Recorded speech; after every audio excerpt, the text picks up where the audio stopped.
¿Qué secretos tan oscuros podrían haber estado escondidos tras los muros del Vaticano durante la Segunda Guerra Mundial, desde las líneas de escape hasta exilios de teólogos heréticos? Hoy revelamos hechos escalofriantes recientemente desclasificados. Número 1. La evacuación del Santo Sudario de Turín en tiempos de guerra. Los nazis no solo estaban obsesionados con la conquista, tenían una fascinación por lo místico. Creían que las reliquias sagradas, símbolos del poder divino, poseían una fuerza sobrenatural. Y un artefacto destacaba por encima del resto: el Sudario de Turín. En 1939, justo antes de que estallara la guerra, el Vaticano trasladó discretamente el sudario a la abadía de Montevergine, en lo profundo de las montañas italianas. Dot oficialmente era para protegerlo de los bombardeos, pero en privado, los funcionarios eclesiásticos temían que Hitler lo confiscara con fines ocultistas. El sudario, un lienzo que se decía que llevaba la huella de Cristo, se mantuvo bajo vigilancia armada, alejado de la vista del público durante toda la guerra. No hay fotos ni confirmaciones. Solo circulaban rumores sobre su paradero y por qué los nazis lo querían con tanta urgencia. Algunos creen que el Vaticano trasladó más que solo el sudario, que otras reliquias le siguieron ocultas en monasterios o bajo el Vaticano, el propio Vaticano. Pero una cosa está clara: mientras Europa ardía, la Iglesia no solo preservaba la fe, sino que ocultaba poder. Y no todo era espiritual, parte provenía directamente del Reich. Número 2. Exilios de teólogos heréticos de la Segunda Guerra Mundial en el Vaticano. En la Europa de la guerra, no todas las amenazas llevaban uniforme.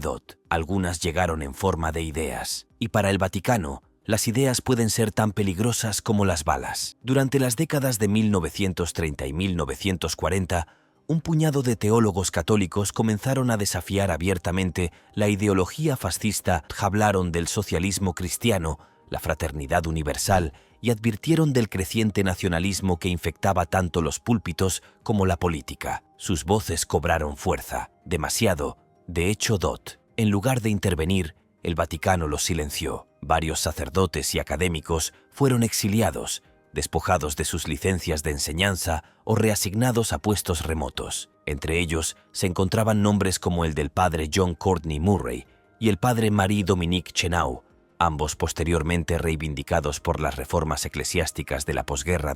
Pero, durante la guerra, fueron etiquetados como riesgos internos. La Iglesia temía que su influencia pudiera provocar una rebelión dentro de la congregación o, peor aún, atraer la atención de aliados fascistas. Así que, en lugar de arriesgarse a una fractura, optó por la represión. Se prohibieron libros, se censuraron sermones y se cancelaron conferencias. Al final, lo que perdimos no fue solo la disidencia, fue un atisbo de lo que la Iglesia podría haber defendido cuando el mundo más lo necesitaba. Y mientras estas voces eran acalladas, otra reliquia, mucho más antigua, se ocultaba. Número 4.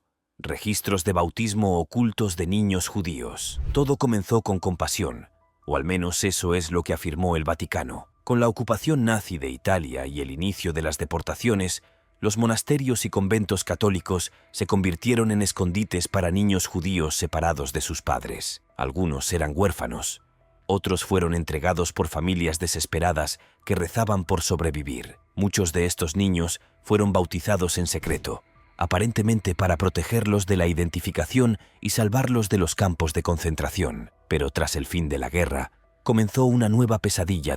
Algunos de esos niños nunca fueron devueltos. La política interna del Vaticano, revelada a través de documentos filtrados y testimonios de supervivientes, consistía en ocultar los registros de bautismo a las familias, especialmente en los casos en que el niño había comenzado a integrarse a la vida católica. En algunos casos desgarradores, la Iglesia justificó la retención de los niños alegando que era por su bien espiritual. El cardenal francés Suchard y el cardenal italiano Schuster fueron objeto de escrutinio después de la guerra por retrasar o denegar los esfuerzos de identificación para la reunificación familiar. Y aún hoy, miles de archivos permanecen sellados. Los nombres, lugares de nacimiento y fechas de bautismo de los niños que desaparecieron tras los muros de los monasterios. Número 5. El papel secreto del Vaticano en el ascenso de Mussolini. Antes de Hitler estaba Benito Mussolini, y antes de que la Segunda Guerra Mundial estallara en Europa, el Vaticano ya estaba haciendo política en la Italia fascista. Comenzó con el Tratado de Letrán de 1929, el acuerdo que reconoció oficialmente a la Ciudad del Vaticano como un Estado soberano DOT. De lo que se habla menos es de la alianza tácita que se forjó entre la Iglesia y el régimen fascista de Mussolini tras la firma de dicho tratado. Entre bastidores, el Vaticano elogió a Il Duce por restaurar el orden y defender los valores familiares. Se instruyó a los sacerdotes que no criticaran las políticas fascistas. Los periódicos católicos moderaron su retórica y Mussolini, a su vez, permitió que el catolicismo permaneciera profundamente arraigado en la educación y la cultura italianas. Fue un quid pro quo con un precio moral. Para cuando estalló la guerra, el Vaticano estaba enredado en un pacto fáustico,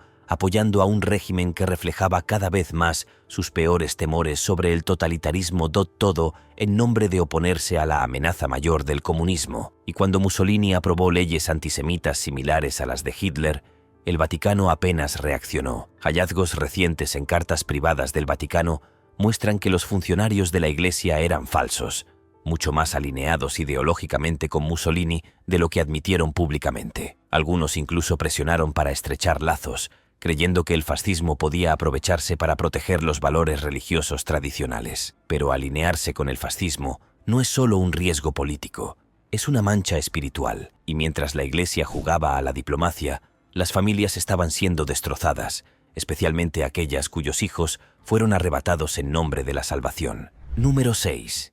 Cartas diplomáticas católicas nazis ocultas en archivos secretos. No todas las batallas se libran a balazos. Algunas se entintan en silencio, se doblan cuidadosamente y se sellan con cera roja. Mientras el mundo observaba el enfrentamiento de ejércitos, se produjo un intercambio más discreto entre el Vaticano y el Tercer Reich.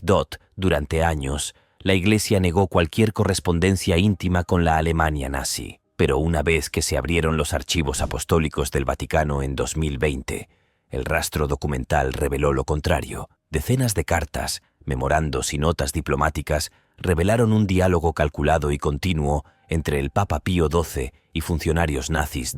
Algunas de estas eran simples cortesías diplomáticas, pero otras se adentraban en terreno peligroso. Discusiones sobre mantener la autonomía de la Iglesia dentro del Reich, negociar la protección de los católicos alemanes e incluso evitar cualquier condena formal de las políticas de Hitler. La conclusión más inquietante fue que no era lo que el Vaticano decía, sino lo que no hacía. No hubo ninguna denuncia oficial de las leyes de Nuremberg, ni protestas públicas cuando familias judías fueron detenidas en la propia Roma. Las cartas exponían un patrón de distanciamiento cortés, una especie de ballet diplomático que se representaba mientras millones perecían. Lo que es peor, algunas notas incluían declaraciones cuidadosamente elaboradas que instaban a los funcionarios del Vaticano a no enfadar a Berlín, alegando temores de represalias contra las parroquias locales. Es un escalofriante vistazo a la mentalidad del Vaticano en tiempos de guerra, donde preservar la influencia primaba sobre proclamar la verdad.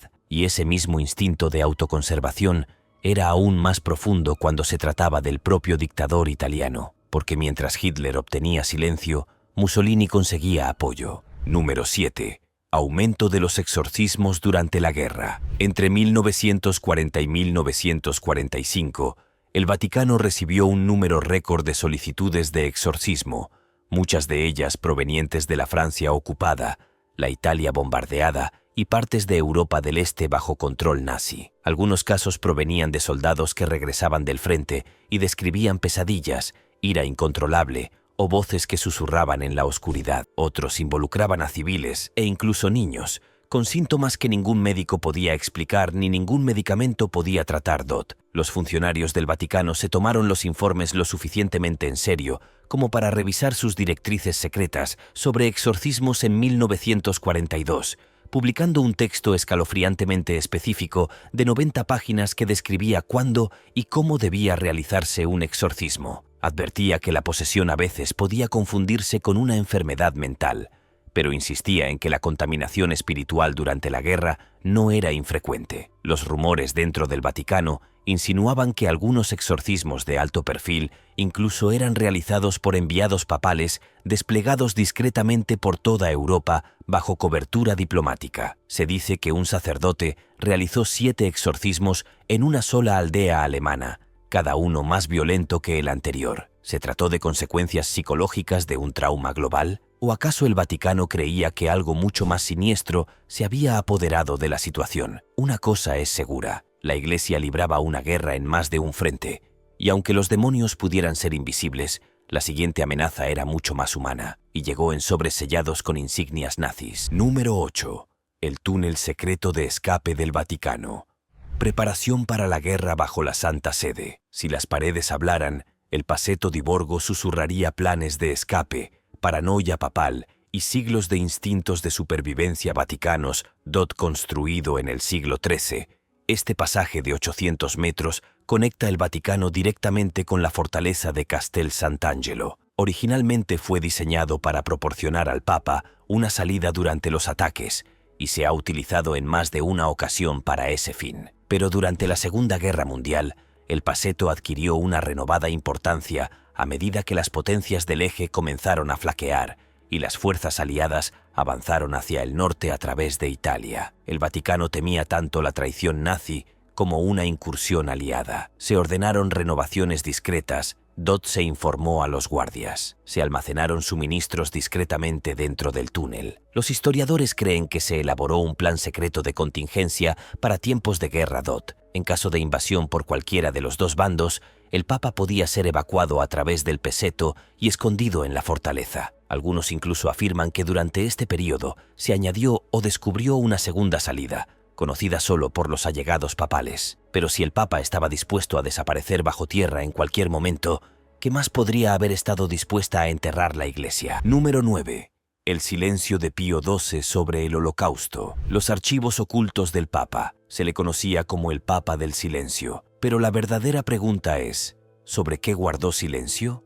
¿Y por qué? Durante la Segunda Guerra Mundial, el Papa Pío XII presidió la Iglesia Católica mientras millones de judíos eran apresados, deportados y asesinados. A pesar de recibir informes de primera mano sobre las atrocidades nazis de sacerdotes en Polonia, diplomáticos en Alemania y judíos conversos que pedían ayuda, nunca condenó públicamente el Holocausto.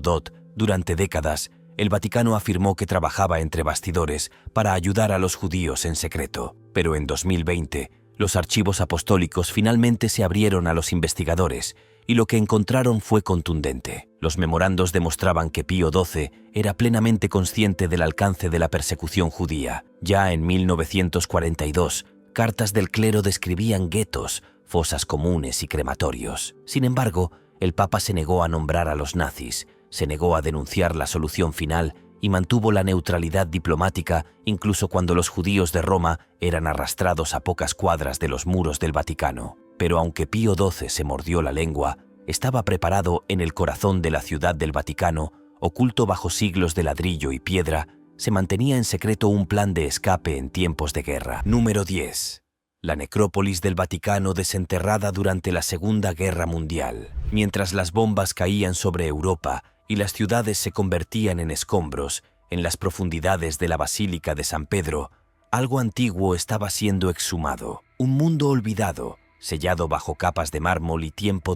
En 1940, el Papa Pío XII encargó discretamente una excavación secreta bajo el Vaticano. Esto finalmente condujo a la construcción de tumba tras tumba durante varios siglos. Oficialmente, el objetivo era encontrar la verdadera tumba de San Pedro Apóstol, sobre quien se fundó la Iglesia. Pero lo que los arqueólogos encontraron fue la necrópolis vaticana, una extensa ciudad subterránea de los muertos que data del Imperio Romano. Tumbas, criptas e inscripciones inquietantes emergieron de la oscuridad. Símbolos paganos se mezclaron con marcas cristianas primitivas. Algunas tumbas mostraban signos de sacrificios rituales. Otras llevaban nombres que habían desaparecido de la historia hacía mucho tiempo. El giro escalofriante: la necrópolis había sido enterrada y olvidada, literalmente reconstruida durante la construcción de la basílica por el emperador Constantino. Y el momento del descubrimiento, en plena Segunda Guerra Mundial, plantea preguntas que los historiadores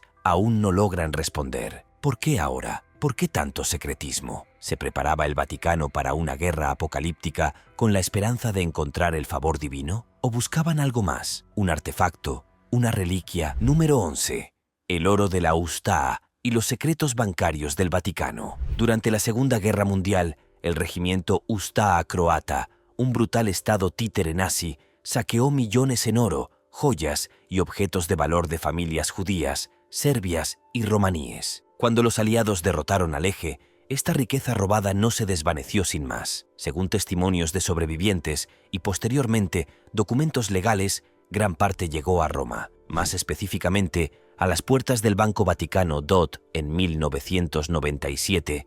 Una demanda colectiva presentada en Estados Unidos alegó que el Vaticano ayudó a blanquear y ocultar más de 200 millones de francos suizos en oro robado. Las pruebas apuntaban a que clérigos del Vaticano almacenaban el tesoro en monasterios, lo contrabandeaban a través de las fronteras y lo canalizaban a través de instituciones financieras bajo el control de la Iglesia. La afirmación más contundente, que el oro podría haber sido utilizado para financiar las mismas rutas de escape que acabamos de descubrir, creando así un sistema en el que la Iglesia ayudó a criminales de guerra a escapar utilizando la riqueza de sus víctimas. Aunque el Vaticano siempre ha negado haber actuado mal, documentos del Tesoro de Estados Unidos y archivos de la OSS recientemente desclasificados revelan un inquietante rastro de transacciones, envíos secretos y comunicaciones codificadas que sugieren una profunda implicación financiera con regímenes fascistas. Número 12. Las líneas de escape. La red de escape nazi del Vaticano. Imagina que eres un oficial nazi de alto rango.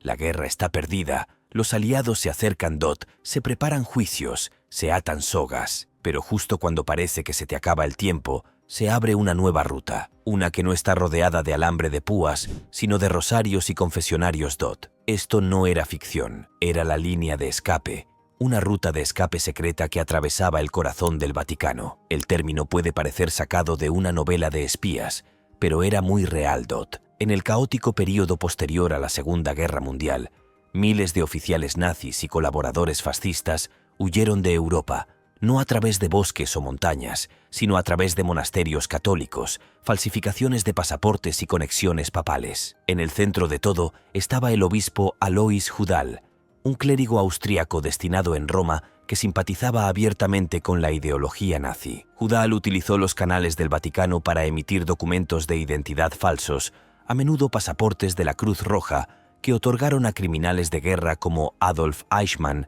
Klaus Barbie y Josef Mengele un salvoconducto para Sudamérica. El Vaticano ha alegado durante mucho tiempo su desconocimiento, pero archivos desclasificados de la CIA y el MI6, así como testimonios de la posguerra, sugieren lo contrario. La red no podría haber funcionado sin la aprobación, al menos tácita, de ciertos altos funcionarios del Vaticano, muchos de los cuales temían más al comunismo que a albergar a asesinos en masa.